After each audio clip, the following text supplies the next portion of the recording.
மாவட்ட ஆட்சியர் பேசுகிறேன். நம் மாவட்டத்தில் உள்ள அனைத்து குழந்தை செல்வங்களாகிய உங்களுடன் நேரில் பேசிட ஆவலானால் அதற்கான அவகாசம் இல்லாத காரணத்தால் இக்கடிதம் மூலம் உங்களது பாதுகாப்பு மற்றும் பராமரிப்பு பற்றிய கருத்துக்களை உங்களுடன் பகிர்ந்து கொள்வதில் நான் எல்லையற்ற மகிழ்ச்சி அடைகிறேன். இவ்வுலகத்தில் பிறந்த ஒவ்வொரு குழந்தைகளுக்கும் வாழும் உரிமை, வளர்ச்சிக்கான உரிமை, பாதுகாப்பு உரிமை மற்றும் பங்கேற்கும் உரிமை உள்ளன.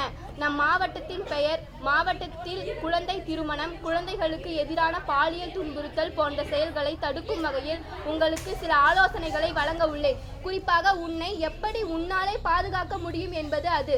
யாராவது உன்னிடம் பாலியல் ரீதியாக தவறாக செயல்பட முயற்சித்தால் தொட விடாதே, எதிர்த்து நில், சத்தமாக கூச்சலிடு, நிறுத்து, எனக்கு பிடிக்கவில்லை, உன்னை பற்றி சொல்லிவிடுவேன் என்று தைரியமாக சொல், உடனடியாக அந்த இடத்தை விட்டு ஓடு. அப்படி யாரேனும் உன்னிடம் தவறாக நடந்தால் உனக்கு நம்பிக்கைக்குரிய பெற்றோரிடமோ ஆசிரியரிடமோ அல்லது நண்பர்களிடமோ சொல்லி உதவி கேள். அல்லது உங்களுக்கென்று உதவி செய்ய உருவாக்கப்பட்ட நம் சைல்ட் ஹெல்ப்லைன் 1098 என்ற இலவச அவசர தொலைபேசி எண் மூலம் அந்த தகவலை கூறி உதவி கேள். உங்களின் விவரம் ரகசியமாக பாதுகாப்புடன் பாதிக்கப்பட்ட குழந்தைக்கு தேவையான ஆலோசனை வழங்கப்படும். குழந்தைகளுக்கு பாதிப்பை ஏற்படுத்தியவர் மீது சட்ட ரீதியான நடவடிக்கை எடுக்கப்படும். அது மட்டுமல்லாமல் அக்குழந்தைக்கு பாதுகாப்பு மற்றும் பராமரிப்பு தேவைப்பட்டால் விடுதி வசதியும் ஏற்படுத்தி தரப்படும்.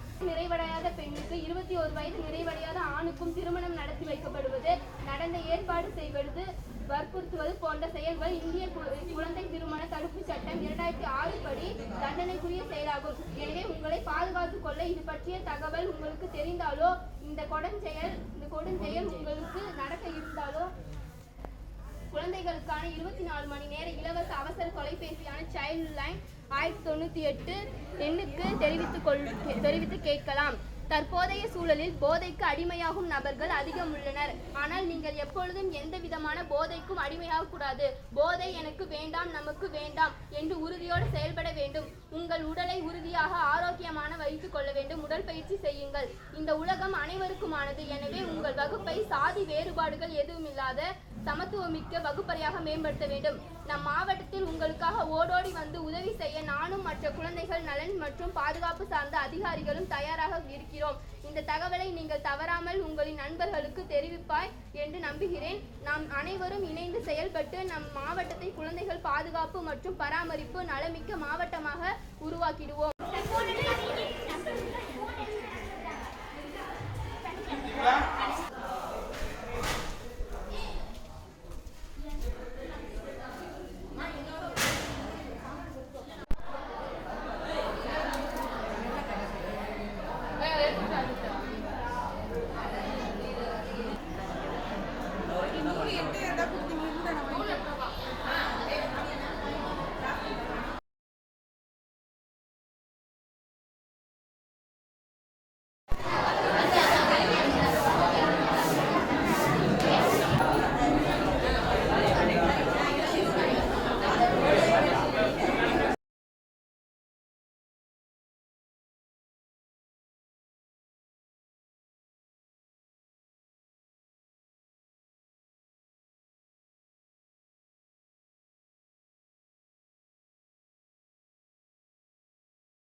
அறிவியல் படிக்கும் நமக்கு கணினி மன்ற விழாவில் எதற்கு இந்த நிகழ்வு? நமக்குள்ளே தோன்றும் கேள்வி இதுதானே.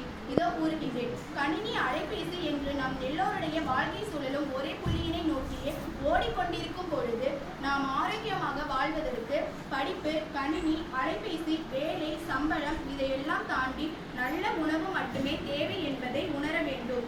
நாம் உண்பது அனைத்துமே ஆரோக்கியமானதா என்றால் இல்லை என்பேன். அவசர உலகில் அனைத்து உணவும் வேகமாக சமைத்து சாப்பிட்டு பிறகு உடலில் நோயை மட்டுமே பரிசாக பெற்று வருகிறோம். நம் உடலில் அமிலம், காரம் என்ற இரண்டு தன்மைகளும் சரியான அளவில் இருந்தால் மட்டுமே நாம் ஆரோக்கியமான உடல் நலனை பெற முடியும். நாம் அன்றாட வாழ்வில் உண்கின்ற அனைத்துமே சமைத்த உணவாகவே இருக்கின்றது. சமைத்து சாப்பிடுகின்ற உணவில் அமிலத்தன்மை மட்டுமே உள்ளது, சிறு பகுதியே காரத்தன்மை உள்ளது.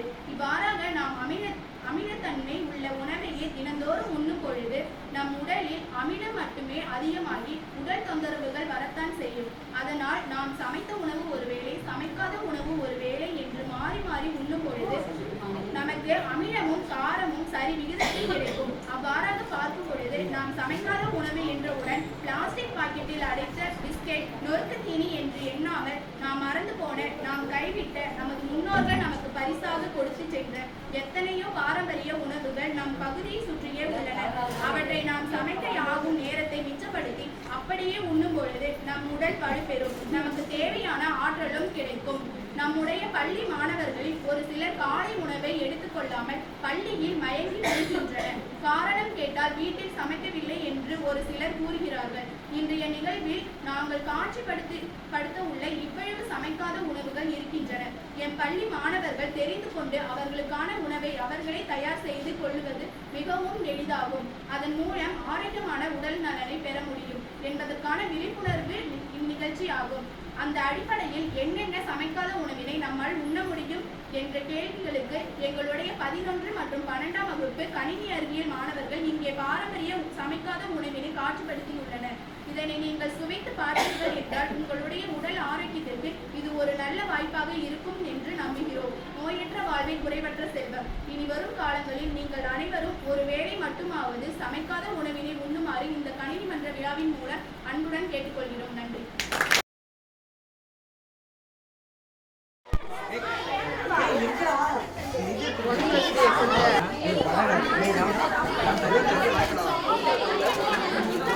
கத்திரி போட்டிருக்கேன்.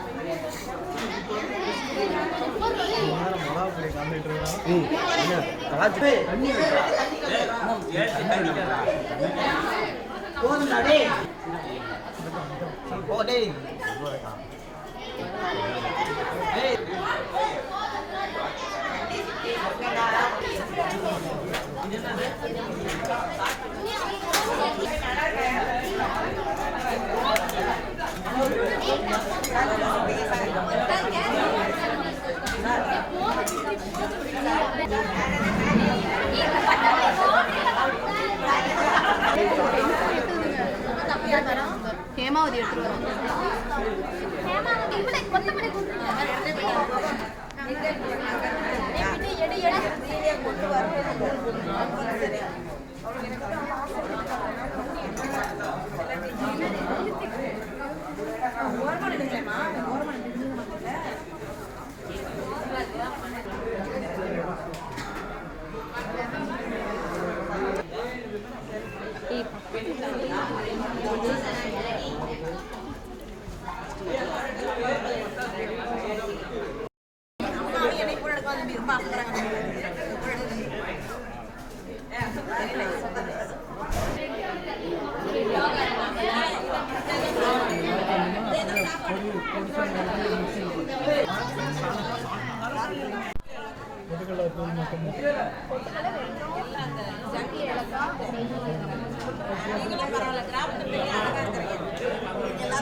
ஏலக்காய்